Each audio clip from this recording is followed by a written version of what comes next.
Hello everyone and welcome back to my channel. My name is Shayna and I hope you're all doing very well. As you can tell from the title, today we are going to be doing a tag video. So if that's something you are interested in, then just keep on watching. For those of you that are new, welcome. If you are interested in fragrance and skincare related content, I hope you would consider subscribing. And if you're a returning subscriber, thank you very much for being here. I truly appreciate you watching my videos. So without further ado, let's just get into the video. All right, guys, so this is a tag video that I saw on Veronica Says on her channel. I believe she was doing a collaboration with Jack's Beautiful You. If you don't watch either of those two wonderful ladies, I will leave their channels linked down below. So I've been seeing this tag going around. I thought it was a fun little tag video to do. I've never done a tag video, so this will be my first one. So let's hop right in.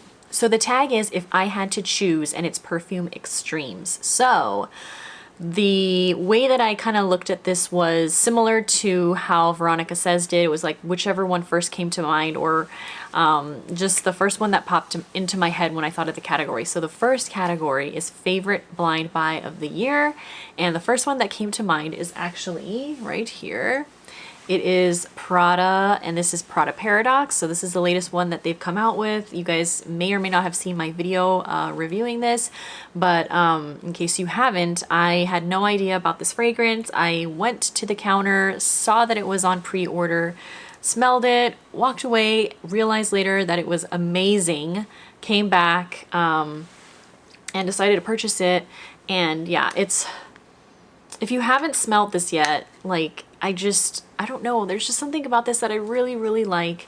I was pleasantly surprised. It's got extremely good longevity. It projects very well. I don't know, it's just a really, really nice, like, designer fragrance that's not complicated. Yeah, it's like floral, it's sweet, it's got like vanilla and ambery touches in the base. Yeah, if you haven't tried this one, I would check it out. And, you know, definitely don't go and buy like a designer fragrance full price, especially not right now. I would say, you know, try to get it on a discount. But yeah, so really, really happy with this. Definitely my most successful blind buy of the year. That is Prada Paradox. Okay, so next we obviously have the worst blind buy of the year. And fortunately for me, it was not an expensive blind buy or worst blind buy. And in this case, it is Kayali's Musk 12, I believe. Yeah, I just have a tiny little bottle. I just wanted to try it. You guys know, if you've watched me, I'm a musk girl, but I don't like this type of musk. It's like that very sort of, yeah, it's like that really like powdery clean musk. It's not my type of musk. Like,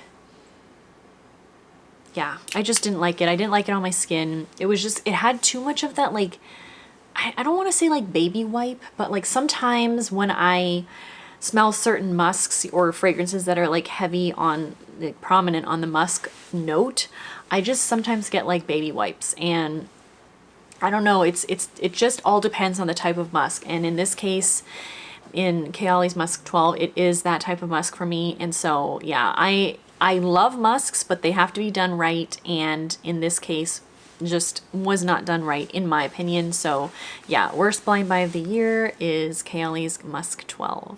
So the next category is favorite fragrance of all time, and for that it was very easy for me because my favorite fragrance of all time is Gucci Envy. I have 3 backups of this because it's been discontinued and has been for many years, which I think is an absolute travesty. I wish Gucci would bring it back. Please, I am pleading for you to please bring this beautiful creation back because it's a stunner. This takes me back to high school when I used to wear this, and I smelled it on one of my best friends, and from that point on, I had to have it.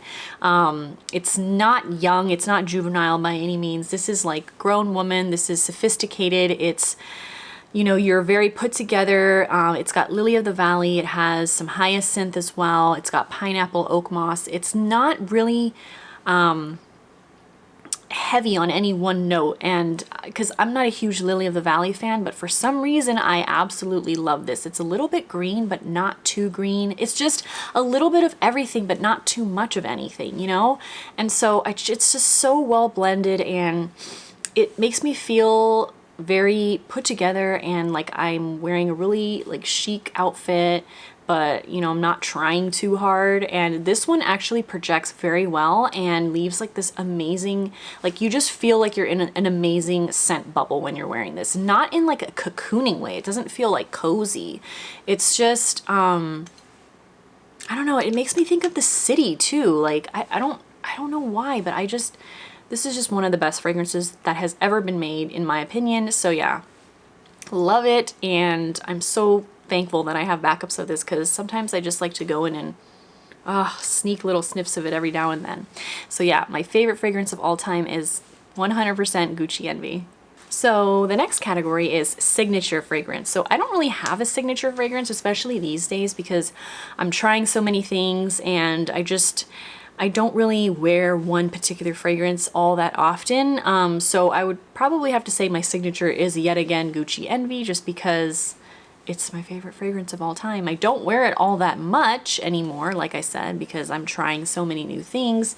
But if I had to pick one, again, I would pick Gucci Envy, because yeah, it's just amazing. And if I had to pick only one fragrance to wear forever, which is really hard to think about, but if I had to, I would probably pick Gucci Envy. So yeah, for my signature scent, I would say it's again Gucci Envy. Okay, so the next category is wedding day scent, and I've talked about this in another video, but my wedding day scent was Chanel's No. 5, and this is the low version. So this one came out the year that I got married. So it has, you know, it has lots of meaning to me. The No. 5 has meaning to me, just in like a numerology sense. And also we got married on the water, so it just, a lot of things surrounding this perfume happened to align with my wedding. And it also smells like it could be a wedding day scent. So it has like obviously those aldehydes like you would get from No. 5, but it's much less in your face. It's not as soapy, and it's just it's a softer version, I think, of, you know, the original. Yeah, it's just a classic scent, which I wanted to go for a classic fragrance on my wedding day. And so I don't wear this a whole lot because, well, I have two fragrances that I don't wear a whole lot. I have this one, and then I have my honeymoon scent, because when I smell them, I instantly am transported back to my wedding day and my honeymoon. And so I don't want to, like, you know, muddy up that memory. So I keep those two just around so that I can catch whiffs of them. I mean, that is probably one of my number one loves about fragrance, is the ability to be transported back to a time and a place. So yeah, that was my wedding day scent, Chanel No. 5 Low. Okay, so favorite date night scent. So there was a few that I could have picked for this category, just because I typically wear fragrances that I know my husband likes on date nights. Not that we go on date nights all that often with two very young kids at this point. But on the rare occasion that we do get to go on a date, I will pick something that he likes. So I know he really likes La Nuit Trésor, because the last times that I've worn this, he's been like, you smell amazing. So Lancome must do some kind of like studies on what smells good to men, because I swear he loves Lancome on me. And he also loves Coco Mad Intense. That's another one that he always compliments me on. But yeah, he'll compliment me on this one, as well as like any of the Idols. Like he loves Idol Nectar, he loves the Idol Intense. So yeah, like, I don't know, it's something about, oh, and he also loves La Vie Est Belle. He loves pretty much all the Lancomes on me. So yeah, but yeah, this is like, I mean, if you don't know what La Nuit Trésor smells like, it's smoky, but not like overly smoky. I mean, it's definitely a mass appealing fragrance, so it's like slightly smoky. It's very sweet, so you have to like sweet. It's fruity. It's a very like interesting fragrance. I wouldn't say that it's like your typical designer fragrance. I mean, I don't know if Lancome is considered designer, but you know, it's not like challenging in any way, but slightly different than your average designer. But yeah, so this would have to be my top date night fragrance. This is La Nuit Trésor, the original. Okay, the next category is most hated fragrance, and I don't really like to say that I hate a fragrance, but obviously I don't have it in my collection. But I would say probably the fragrance I don't like, or I would probably never wear, is Estee Lauder's Youth Dew. And I apologize to any of you who love that perfume, but I don't know, every time I've smelled it, it's just not good to me. It's just, I don't know. I know it's a popular fragrance, but yeah, sorry, I can't do Youth Dew. It reminds me of like my mother's generation or something. Like, I don't know, like, she didn't wear Youth Dew. I think she has it though, but like, yeah, it's just too much of that sort of DNA that I can't get on board with. But yeah, so sorry to you Youth Dew lovers, but me personally, I can't do the Youth Dew. So yeah, that would be my least, or yeah, I would say my least favorite fragrance. Okay, the next category is worst fragrance bottle, and for that one, I picked Marc Jacobs Daisy Oh So Fresh. I had to rummage around for this one because, yeah, I don't really keep this with my like normal rotation of fragrances. Smells nice. I mean, I used to love this. Like, obviously you can tell I've used quite a bit. This is a huge bottle. Wow, this is a massive bottle. I never realized like how much. This is a this is 125 mil. This is like a 4.25 fluid ounce. So this is a massive bottle, but you guys, I'm not a fan of like these things. Like, what is this? Like, I don't know. I'm not a fan. It looks childish to me. I mean, it's cute and whatever, but I don't know. It's just not my style in terms of like fragrance bottles. So yeah, I mean, it's not the worst, but in my collection, I don't know what the worst bottle is ever because yeah, but yeah, in my collection, I would have to say that this is probably the worst just because I don't like the cap. Like, I don't know. Yeah. They're cute and everything, but just not my fave. So yeah, worst fragrance bottle would be Marc Jacobs Daisy Oh So Fresh. And so the next category is going to be best fragrance bottle. And for that, I could pick any from the house, but since I have it right here, I'm going to pick the House of Roja. I mean, come on, like, there's no words, obviously. Like, they have, Swarovski crystals in the top. I mean, it's just the epitome of like a luxurious looking fragrance bottle. So I mean, it's simple, but yet it's very chic. It's very like glam with the crystals and everything and the gold plate. So yeah, I would definitely say my favorite fragrance bottles are probably from Roja. And I mean, they all have like the most beautiful, like colorful crystals. Yeah. So yeah, best fragrance bottles goes to Roja. The next category is most expensive fragrance, and for that I have to pick Roja again because this was the fragrance I spent the most on out of my entire collection. Yeah, so definitely this one is up there in price. All of them from Roja are quite pricey. But yeah, so most expensive fragrance in my collection is again going to Roja. This is Roja 51. I could also include Elixir in this, but I have the smaller bottle, so that's obviously not as expensive as the bigger bottles. But yeah, so most expensive again goes to Roja. All right, and least expensive would go to the newest sort of addition to my collection, and that is Boucheron 4 or Quatre, and yeah, this was very, very affordable. So I think I picked this up for like, I don't know, like less than $30 or something like that. So yeah, I would consider this to be probably my least expensive. Yeah, it smells good though. Yeah, I mean, it's not anything like groundbreaking, but it was not a blind buy fail. This was a blind buy. It was not a blind buy fail. But yeah, this was a inexpensive but, nice smelling perfume. So yeah, most inexpensive perfume in my collection goes to Boucheron 4 or Quatre. The next category is most complimented perfume, and this one was hard for me because I don't really get a lot of compliments on my perfume, at least from strangers I don't. I recently did though, and that one is coming in the mail. I'm going to tease you a little bit.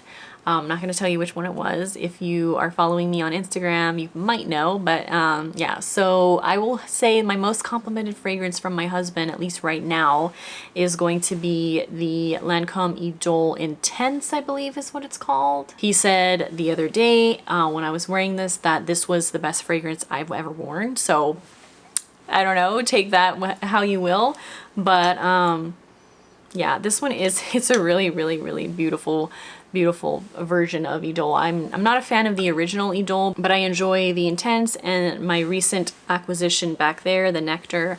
I also have the Aura, so yeah, I don't know. My husband says it's the best one I've ever worn. So yeah, I guess that's technically my most complimented right now. So yeah, I would have to go with the Lancome Idole Intense. And the second to last category we have here is the most nostalgic, and I could pick obviously Gucci Envy for that again, but I'm going to change it up. Another one of my favorites from high school, and that is Gucci Rush 2. So I think I've talked about this in another video, and you're probably wondering why I didn't pick this as the worst bottle, but I don't know why. I think they're fun. Like this one and the red one, the regular Gucci Rush, I don't know, I think they're kind of cool. I actually prefer like the clear one. So yeah, this is just, it's so good. I have to spray it again so that I can remind myself of what it smells like. Okay. So yeah, this one takes me back to high school as well. It's so clean and fresh and aquatic, and it has that black currant in it, which you guys know I love. But yeah, so if you haven't smelled this, I would say, and if you like the same scents that I do, just get it. Like, I know it's not like super cheap right now, but I'm pretty sure it's going to start becoming discontinued. So I do already have a backup of this. I'm probably going to have to get another backup just in case, but one of my favorite fragrances of all time as well, in addition to Gucci Envy. But yeah, so most nostalgic brings me straight back to high school. Yeah, I don't know. It just reminds me of like having fun in high school, and yeah, I don't know, good times. So yeah, that would probably be, in addition to Gucci Envy, one of my most nostalgic fragrances. This is Gucci Rush 2. And the very last category we have here is most offensive fragrance, but you wear it anyways, which I think is a funny one. And for that one, I picked Estee Lauder's Knowing. And so, yeah, this is I don't know if we want to call it like an 80s sort of DNA to it, or early 90s. I'm not really sure when it came out.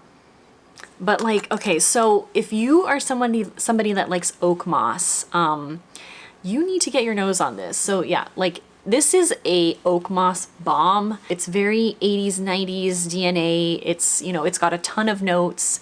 You can't really, you know, pick out the notes in it. It's just, it's really good though. Like I don't know a lot of people that talk about this, and I don't wear it all that much. Like you can see the level is like right there, so I've hardly used any. And I only have a small bottle because I doubt I'll ever go through it, which I hope they don't ever discontinue it. So it's just like, it's classy, it's, you know, it's got that oak moss, so it's very sort of like chic and sophisticated. But yeah, I would say people like, you know, in my age group might not find this, you know, the best smelling. So in that sense, I would say maybe it'd be offensive to them, but I wear it anyways. Yeah, I don't know. I think it's a stunning, very beautiful creation. And yeah, I don't know. I would pick this for this category just because, you know, it's not your run-of-the-mill designer fragrances these days, you know. It's got that sort of vintage DNA to it, but I love it. So yeah, this is Estee Lauder's Knowing. All right, everyone, so I hope you enjoyed that tag. I tag anybody else who's watching this. If you want to do this tag too, you know, feel free to do it. Nobody tagged me. I just, you know, saw Veronica Says video and also Jack's Beautiful You, and so I decided to do it as well. So yeah, I tag anybody else who loves perfume and wants to do the tag. So I hope you guys enjoyed the video. Let me know down in the comments, like any of the categories that I, you know, talked about. Let me know what yours are. You can also copy and paste like that whole, I'll leave like all the categories in the comment section, and then you can copy that and paste it into your comment. I'd love to know what all of yours are. So yeah, thanks so much for watching, and I will see you guys in the comments and in my next video. All right, take care. Bye.